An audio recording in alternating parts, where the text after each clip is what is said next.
Hello, everyone, and welcome to episode 9 of the Inside the Dam podcast, a great partnership between us, the broadcasting department, and the Minot State Athletic Department as we get an inside look into student athletes everywhere on Minot State campus. As always, we are sponsored by Papa John's. Be sure to check out their MSU special. If you show your MSU ID, you can get a large 2-topping pizza for $7.99, only if you show a valid MSU ID at the Papa John's location here in Minot. We have a great show for you guys today. Another 3 guests on this one. We're going to be joined by Jaycie Rostad of softball. We also have Leif Nelson from men's track and field. And then to wrap it all up, maybe depending on what the circumstances are, we'll have Jay Buchholz join us a second time for his second appearance on the Inside the Dam podcast. But without further ado, a catcher and a Minot High alum from MSU softball. Joining us now is Jaycie Rostad. Thank you for being here tonight. Yes, of course. Thank you for having me. Yeah, Jaycie. So the season is approaching really fast here. You know, this weekend, or yeah, is it this weekend? I think it's this weekend. You just talk about how's the team doing right now and at this time, and how excited are you guys for the season? Yeah, like you said, it's approaching fast. It kind of feels like you practice, and then all of a sudden game day's here, right? So I think we're all just kind of itching to get games under our belts, and we're excited just to get the season rolling.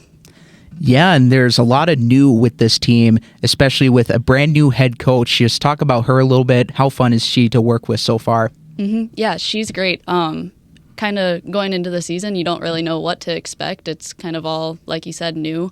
Kind of bound to have some hurdles to jump over kind of thing, but I think our team's done a really good job of adjusting, and we got lucky and have 3 new coaches that really have a vision for what they want for our team, and I'm excited to see where they take us. And it's also really cool to have some former players become grad assistants and then grad assistants into kind of the coaching circles a little bit. You know, talk about Zoya Robbins a little bit. How big of an impact has she been for you girls now moving on from a player to a coach? Mm-hmm. Yeah, she's great. She brought the energy as a player, and it kind of followed her with her coaching career as well. So she's really great to have around us, someone we can go talk to if we just want to bring something up, have questions, anything. She's always there for us. So you guys start the season off with a couple of bubble invites, the first one and the second one, I believe back-to-back weekends. You know, just talk about that a little bit, maybe some of the teams. Have you guys started to kind of look at some of the competition, what they might bring, and, you know, what are you guys looking forward to the most with these couple games here to start? Yeah, like I said, just excited to get the season rolling. Home opener against UMary, so that's always fun, one of our big rivals. Yeah, just excited to get the season rolling, excited to see where the season goes and everything, and I think we're all just itching to get going. Talk about sort of expectations for the team this year. Obviously, a new coach, things going to be a little bit different this time around, but what are some goals that the coach has or coaches have laid out for you girls this year? Yeah, I think every day we just want to get 1% better. So every day in practice, we're grinding, working towards game days, want to practice like we are going to play in a game and everything. So that's kind of just the standard that we set. We want to do everything game-like in practice. So when we get to the game seems easy to us. Talk about, is there a different feel? I mean, you guys play conference opponents, but is there a different feel between conference and non-conference bubble games? I know you guys play UMary, like you mentioned, in this first bubble invite. I don't think it's considered a conference game, correct me if I'm wrong, but is there just a different feel between that and, you know, actually really getting into it against the division rivals? I think our team does a pretty good job of kind of every game is a game. It doesn't matter whether it's preseason, fall ball, or conference play. I think we kind of know in the back of our minds that in every game counts, so we want to play to the best of our abilities every single game. And sometimes you girls also like to have a little bit of fun here and there. I've been noticing on social media some of the dance battles. I know you girls are preparing for that upcoming MSU Athletics dance battle. Just talk about that a little bit. You know, how fun have some of the practices been, and what have you girls been working on without maybe giving up too many secrets? Yeah, our team loves to have a good time. I know, like, we make TikToks constantly at practices, like before practices get rolling and everything. So just a group of girls that loves to dance, have a good time at prior to practices, and really excited for the dance battle, like you said. Might have a couple surprises for you, but yeah, I think things will go well for us in that one. I think it's going to be a lot of fun and a lot of good stuff on the field there, Jaycie. Let's move to in the classroom. So the Miles Brand All Academic Award in the NSIC. Tell us about that and how proud are you of taking home that award? Yeah, such an honor. I think I've always prided myself on being a pretty good student, and all the work you kind of have to put into the classroom on top of having practices, if you have another job and everything, which I do. Just kind of an honor to kind of see all the work that you put into the classroom kind of take place and get rewarded for it. So it's really cool. And talk about some of the life on campus involved in achieving that Miles Brand All Academic Award. What are some things that you have done to kind of hone in on your craft in the classroom? What's that been like? I got very lucky with my professors. They're always willing to answer any questions that I have, kind of work with our schedule. I'm being a corporate fitness major. That's a heavy athlete-loaded major and everything. So those professors are always really understanding and are willing to help athletes out with their heavy schedules and everything. That's got to be a nice benefit. I know we brought it up in a past episode, but that's got to be a nice benefit for you being a student athlete, being a corporate fitness major. Do you kind of apply some of those techniques into your workload with the softball team? Yeah, for sure. There's some girls that kind of might have like an ache or something here and there, and there's a few of us that majored in corporate fitness and nursing and stuff like that applies to the medical field. So it's really cool to, once you get older and get going in the classroom and everything, you're kind of able to apply it and say, hey, like I know what this is and everything like that. So yeah, really cool. Really cool scene right there. And you're actually familiar with Minot. You are a Minot High grad. I believe we both graduated together in 2019. How did the MSU recruitment go? What was the pull for you coming here to campus your freshman year? Yeah, my recruitment story is kind of a unique one. So I was already kind of enrolled in another school, kind of set on not playing softball or anything like that. And then the pitching coach for Minot State at the time was my travel ball coach during the summers. And with our previous coach, he was just coming in that year too. So she kind of reached out to him and was like, hey, I have this girl, she's from Minot, you should come take a look at her and everything. And before you know it, all of a sudden I was getting a text from a coach that was also new to the school and everything, and he kind of just reached out and said, hey, I'd like to talk to you in my office. And within the next couple days, within a week, something like that, I was in his office and everything. And before I left the office, I was basically committed to come here and kind of switch my route of schooling and education and everything. And before I knew it, I was enrolling classes here and everything like that. So kind of a whirlwind of a few weeks there, but really crazy how things can change in a hurry.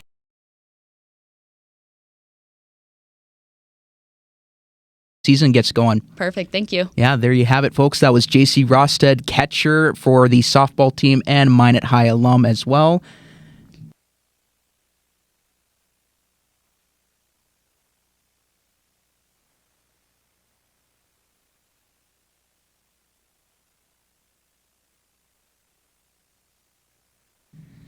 Hello and welcome back to the Inside the Dam podcast. Again, this is episode 9. We just got done with a great interview with Jaycie Rostad, catcher from the softball program here on MSU campus. We want to remind everyone this Friday is the annual KMSU Beaver Basketball Series. We'll be broadcasting both the men's and women's games live from the Dome. We maybe have a pregame start time set at 5 p.m., but that could change to 5:15. Not sure quite yet, but regardless, 5:30 is when the first game will be tipping off, so be sure to check us out, KMSU TV on YouTube, this upcoming Friday. As promised, our second guest of the day, a forward on men's hockey and Fargo native, back for his second appearance on the Inside the Dam podcast. Jay Buchholz, we welcome you into the show today. Thank you for being here. Yep, thanks for having me. So last time we spoke, I believe it was on November 21st. A lot of games taking place, and we kind of know a little bit about your background now, and so we'll kind of focus more a little bit on the hockey side of things, but talk about some of these games that you guys have played. I mean, beat nationally ranked Central Oklahoma. You had a matchup against the Sooners of Oklahoma. Illinois State was in there. Just talk about some of these games that you guys have played, and also talk a little bit about the Central Oklahoma Showcase that was being presented there. Yeah, no, especially playing. I think it's cool being able to play teams that you haven't been able to play or you're not really familiar with, and going to that showcase was perfect for us. We got to play 3 teams that usually we're not going to play all year long, and playing a team like Central Oklahoma, a top 5 team, and being able to beat them in their barn, and even the other games were pretty competitive down there. So I think it was a great experience for us to go down there. Yeah, what are some of those teams like?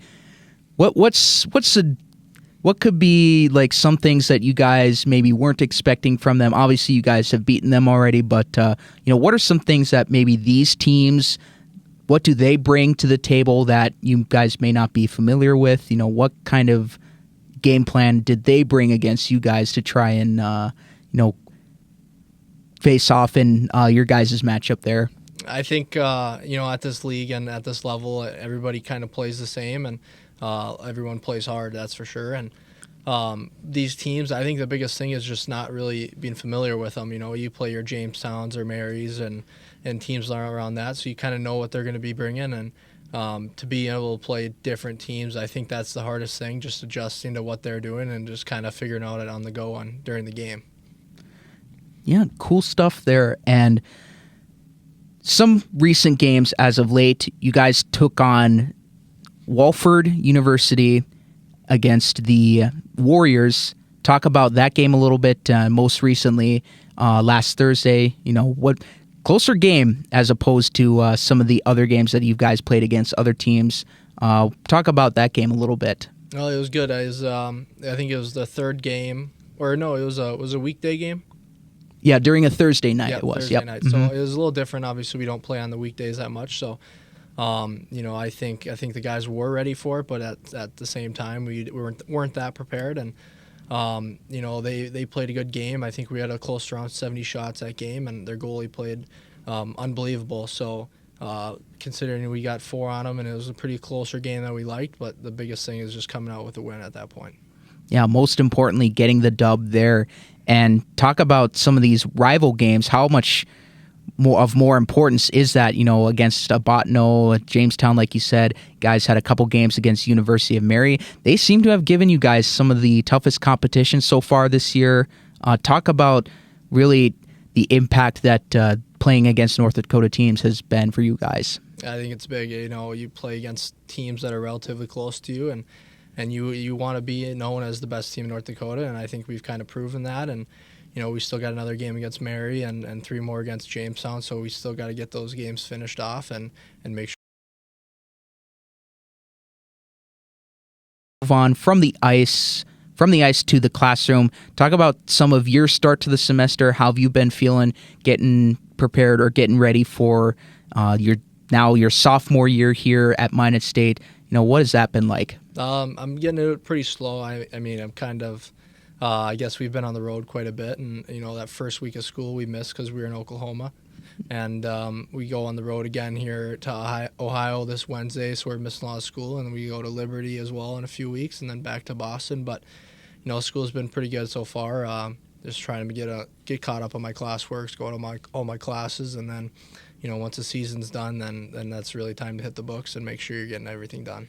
Yeah, I've been looking at the schedule recently, and you guys have a lot of road games as opposed to home games remaining. How do you guys balance that out? School happening and having to play a bunch of road games and being on the bus.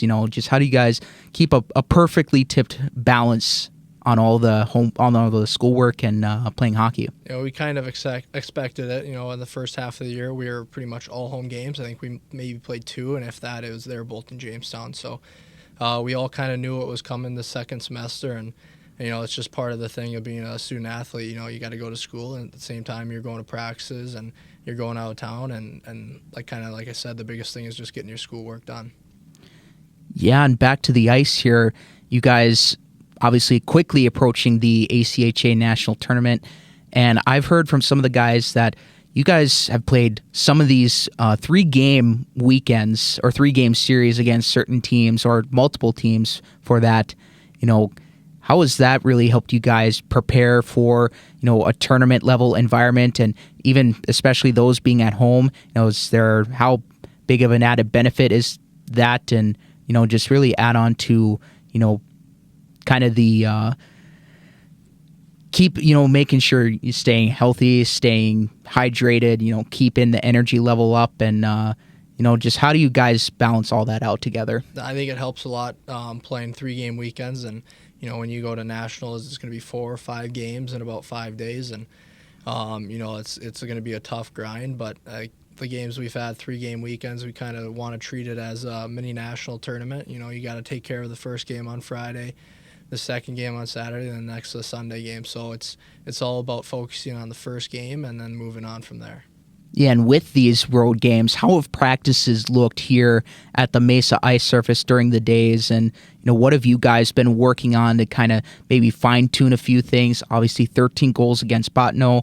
I talked to Coach. He said that's got to be a big confidence boost for you guys. What are some things that you guys have looked at and worked on in practice? I think the biggest thing in practice we've been doing is just keeping it simple.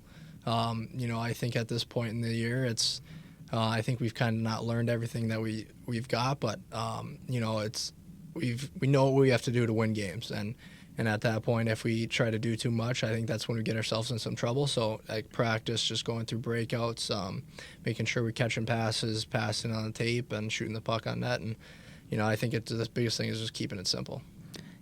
Awesome. Well, good stuff there. We're almost about out of time here, but real quickly, I noticed the sweatshirt there. I may not be a Wild fan, but what's the story behind the sweatshirt here? Do you have a favorite? I mean, is Minnesota your favorite team? Do you have any favorite NHL players? Did I ask you this last time? I don't know if I did, but just kind of touch on it because that's a really nice sweater, the Winter Classic.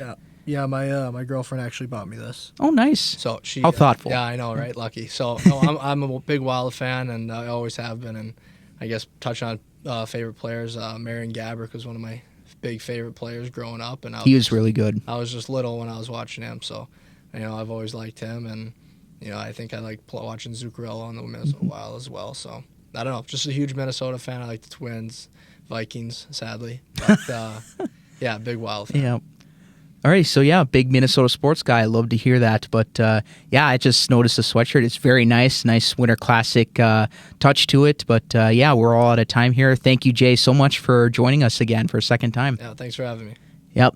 You just heard, folks, Jay Buchholz, a forward on the men's hockey team. This was his second chance on the mic here on the podcast. Again, we want to remind you to check out Papa John's with their MSU special, a large 2-topping for $7.99 if you show a valid MSU ID. And also, reminder, again, this upcoming Friday, KMSU Beaver Basketball Series. Tune in 5:30 through KMSU TV on YouTube. We're going to take a quick break. We're going to see if Leaf has showed up finally. If not, we will kind of maybe fill in some time here with that, but we'll be right back after a quick break here, folks.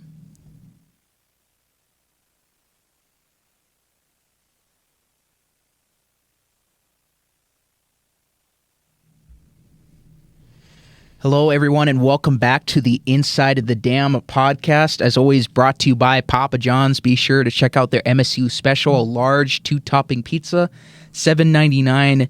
When you go there, make sure you show a valid MSU ID. You will secure that epic deal. We thank Admir and the gang, always making great pizza and feeding us on occasion, and they were wonderful. They are continuing to be wonderful to work with our podcast, and always providing great support for the Magic City. Sounds like breakfast and dinner right there for me. Yeah, breakfast and dinner for sure. But so unfortunately, guys, we are live right now, but we do not have Leaf Nelson with us. We do not have our third guest. He was our expected third guest, but we do not have him on board. So we're going to try, hopefully wait this thing out, wait a couple minutes. If we do go a little longer tonight, and if he does show up, we can you kind of use that extra time to have him get ready, or if not at all, we'll just kind of recap the show a little bit here. And I'm actually joined now by my camera guy here, our camera guy, because it's not just a solo deal. Matt Bosch behind the scenes working on the the different camera angles and the production side of things. And Matt, just kind of talk about you participated in the Inside the Dam podcast last week.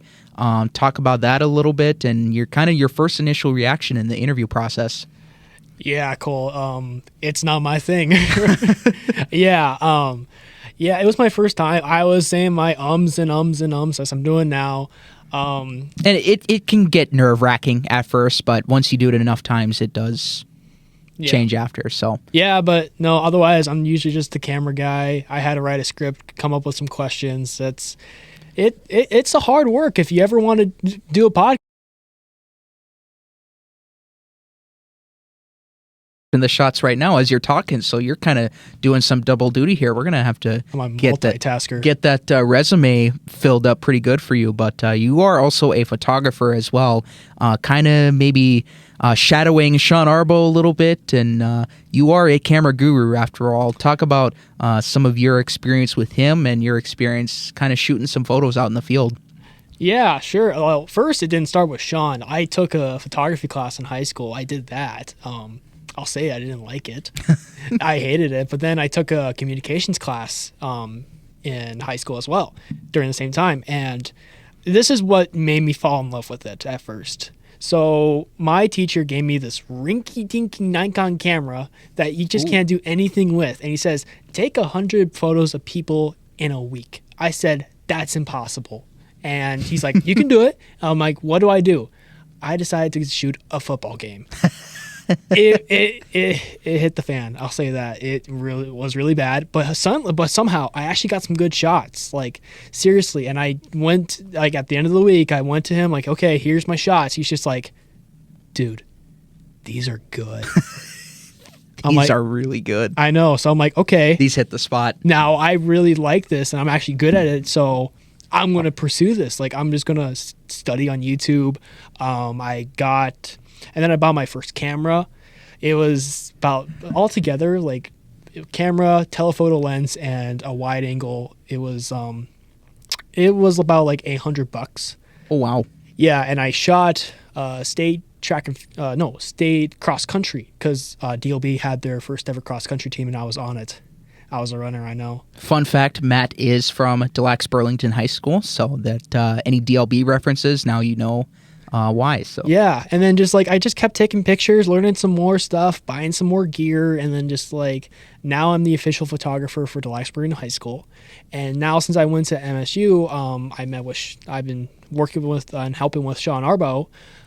First thing that happened, he was wondering if I could help him with a soccer game because he had to do a wedding. So I just covered for him. So I'm like, okay, I'll cover for you. Cool. You know, it was, and I'll say it. Shooting for college is actually really hard and like fast paced because you have to have photos in by like halftime and edited and have all your information on it. It's insane. And so, yeah, I did that. It worked out. Sean's just like, okay, you're going to do more. You're going to cover for me more because now he has a gig with Getty and NDSU now. Getty Images, that's right. He's been doing a couple of those things, shooting for the football team. Unfortunately, lost to South Dakota State in the national championship, in the FCS national championship. But man, that's a crazy opportunity. So, but you making the jump there and shooting some photos for athletics, that's a pretty big deal. I like to say this a lot when we're taking photos and I show people like them losing. I'm just like, hey, don't worry about the context. It's about the content. I know that sounds bad, but we need content, not context. Yeah, go ahead. It's pretty bad, but like, you know, it's kind of true. Yeah, I've noticed the graphics for MSU athletics. They're just kind of a generic, you know, text box, then text box to text box, just on a generic screen. I've seen them work on it in Photoshop, but they also have a photo frame, like you can just insert, you know, with Photoshop editing services. We have those here on in our studios, and I just see them, you know, they move the photo and they attach it to that frame, and I mean, it looks really cool. And I mean, it's just phenomenal job that they do. And, you know, it's like you mentioned, I can kind of understand, you know, they need stuff by halftime because they do halftime scores. They do, you know, and a period breaks in hockey or something. Any sort of break that's about to happen, they sounds like you got to have a nice looking photo. It's something for like you said, content wise, something for and their graphics. It has to go to two places. It has to go to one, Ashley, our social media person. She does a great job. She does all the Photoshop graphics and stuff for like Instagram, Twitter, and that kind of stuff. And then we give it to another guy. His name is Mike. I think, but Mike Stetson. Yeah, maybe? yeah. I think Ashley Malloy does the social media. Yeah, shout out to those guys. Yeah, they do a great job. Sure. And you got to make sure too, because like Ashley, she'll take like the straight up just edited photo, but Mike, he needs like a over the audio board now, so we can at least if we have an audio file for a backup. So yeah, we are experiencing some technical difficulties here, folks. But yeah, Matt, if you just want to continue on where you left off there. Yeah, so yeah, it's just I've made a lot of connections with photography. I've helped out with some gigs. I made connections with Good Night Live, which is my night run show, which is really great. I love them. I got to help out with the Special Olympics too and shoot for them. And it's just, and I mean, my main thing is sports. I also do some senior photos, and it's just been an absolute blast. That's really good to hear, man. And I can flip this back now. It looks like we are back live, folks. Again, we do apologize. Yep. Some audio technical difficulties. It seemed like it lasted for just a quick minute there, but we do have a backup on the audio board that will be applied. It may take extra work, but, it's just a situation we're given. So we will work as best we can with that, trying to match up everything together. But now that the stream is back, Matt, is there anything else you'd like to mention? Experience, shooting photos for athletics. You've done soccer. You've done what other games? With Sean, and I know actually you did wrestling before. I remember. Kind of tell us a little bit about that game day staff process, I guess. Well, I just show up. Usually about 30 minutes before the game. I kind of just like get my spot and just kind of hang out. And this is like when Sean is here or not. Because usually like I'm with him, and just like we just kind of hang out and just get our like laptops ready and all our information ready to import everything, and then like stuff comes and we just gotta shoot. And then so when I'm not with him, I'm usually like kind of stressed out and a little rushy, because like I've never been like this high situation before, because usually for DLB I just like take the photos, go back home, go through them. That kind of days, kind of like la-di-da-di-da with it, because they don't need it as bad as MSU does. But MSU, like, they want your stuff and everything. Just make sure like everything could go out. And yeah, it's been a wild ride. It's been a great learning experience, I'll say, because Sean has helped me a lot. So has Ashley. Like, they've been the best, I say. Yeah, it has to be cool, and especially given that they've had extended time in the field, and must be great to learn from people that can help teach you along the way and help you grow your craft a little bit. And that's just really, really cool stuff, man. And anything else you'd like to mention? We're just kind of just laying back this segment. Hopefully we do get Leaf to join us here later, but just kind of laid back segment here, talking with Matt Bosch about his photography gig and shadowing Sean. Anything else part of your experience that you have would like to mention, or something that maybe caught you off guard, or something that was interesting, something maybe along the lines of any learning experiences? What have you seen from that? I guess just every day's learning experience with that stuff, because like just today I just got some flash equipment in the mail, so I'm going to be taking like, I don't know, probably 2 to 3 weeks learning that stuff, because I have prom photo shoots coming up too. I made sure to buy that stuff for prom so I could do better portraits, better photos on the dance floor and stuff.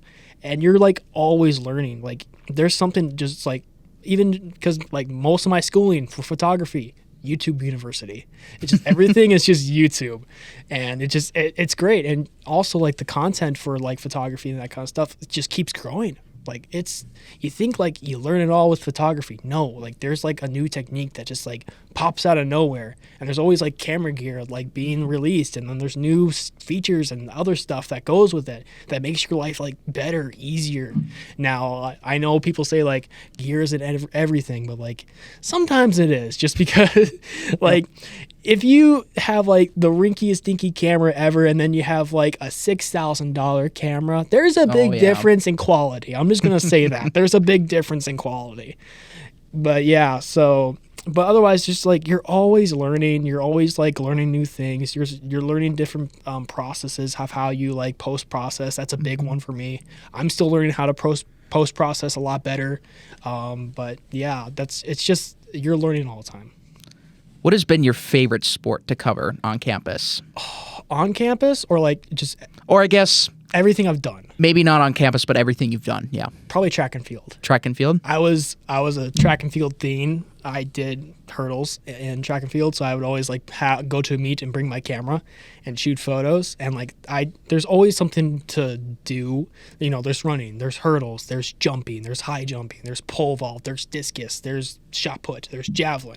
There's a lot of events, and you're always going to get a variety of photos. It's just going to be great. It's just going to be a fun time. That's probably my favorite I've done for like sports wise.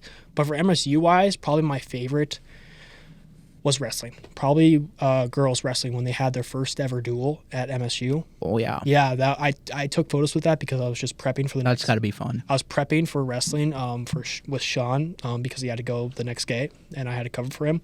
But that was a lot of fun. That was with the spotlight and everything. Like, it's so good. I love it. It's awesome. And we were very fortunate to have a couple of those women's wrestlers on the program here for the past couple shows, and just talk about the environment. I know I was there too, but what were your initial thoughts?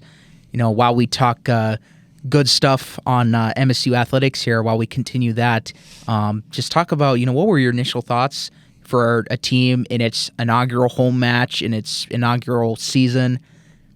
Is there a different feel to it? I would assume there's a different feel. What was just kind of the feelings behind that? Yeah, it was a different feeling because, like, okay, I've never been, like, a big sports fiend, like, watching them, but, like, I could just tell, like, this is important because this is, like, the first girls wrestling meet or duel ever, like, ever. For my, it's historical. It is historical. Yeah. And I was with Sean that time, and he was like, yeah, I got to get this stuff like badly because like this is like historic. And he had a brand new camera he got from Sony. He was renting it out for a bit. That he made sure like he got like the highest quality photos of all time. Like, oh yeah, it was good. I was just following him. He's just like, okay, time to make history. Boom. Yeah. First ever photo. There we go. Yep, I made history. First ever home dual photo. Yeah. That's got to be a great feeling. But no, I'm sure. But I'm happy. I'd feel the same way if I were you. Yeah. Yeah, I'm happy that they got to make history like that. The team, and I hope to see a lot of new faces when this program grows even more. Oh yeah. Yeah, it's going to be a lot of fun. No, I'm right there with you. Yeah, a little bit on the struggle bus as of late, losing to Jamestown and Augsburg last weekend, but you can't really set lofty expectations for a new team like that. It's brand new. You don't know what to expect. New coach, new players, new everything. Everyone's all in a new situation, and quite frankly, it's worked out for the couple of coaches. The Mitchums are very close, and Brittany Mitchum, she has a son. He's there for pretty much all the home duels, and gosh, I'm already blanking the other name. Tim. I think it's Tim Mitchum. Correct me, guys, if I'm wrong.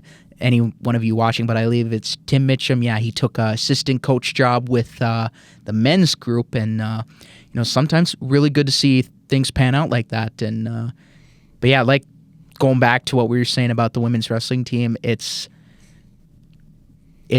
for an inaugural season, first ever time being there. You just see how it plays out, and there's room for growth in the future, room for potential, and they have a lot of great players on there, certainly. A lot of players that have certainly shown out in some of these road tournaments and also some home duels as well. And wishing all the best for them as we now approach over 40 minutes in the podcast. What do you say, Matt? We go till 45?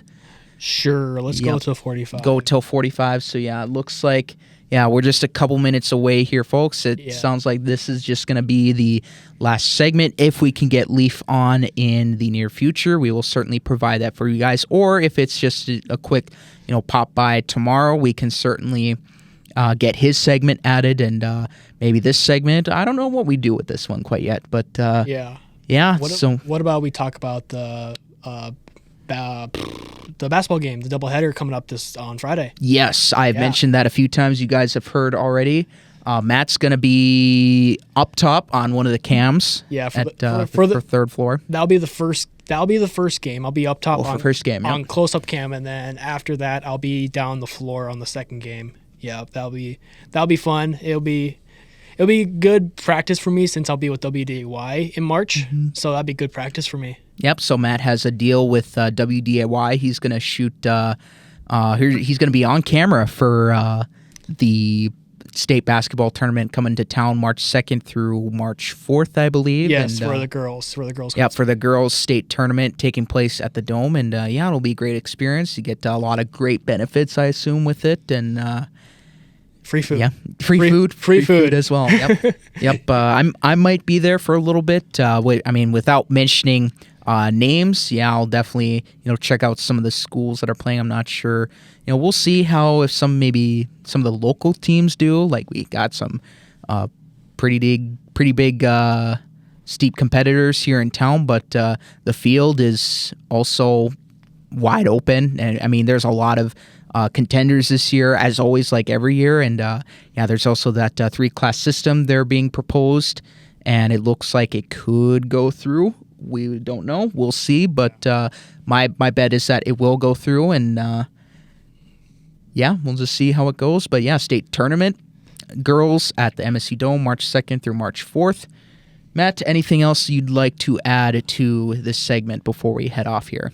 I just hope I don't get hit by a basketball player. Yeah, it happened. It did happen to me.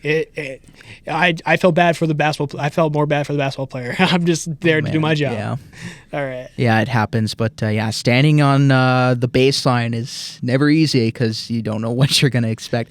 Even I sit at those on those seats, that pull out from the stanchions. Man, it feels like something's going to happen. You always got to be aware of it. But good point that Matt brought up here. Like we mentioned, the KMSU annual Beaver Basketball Series.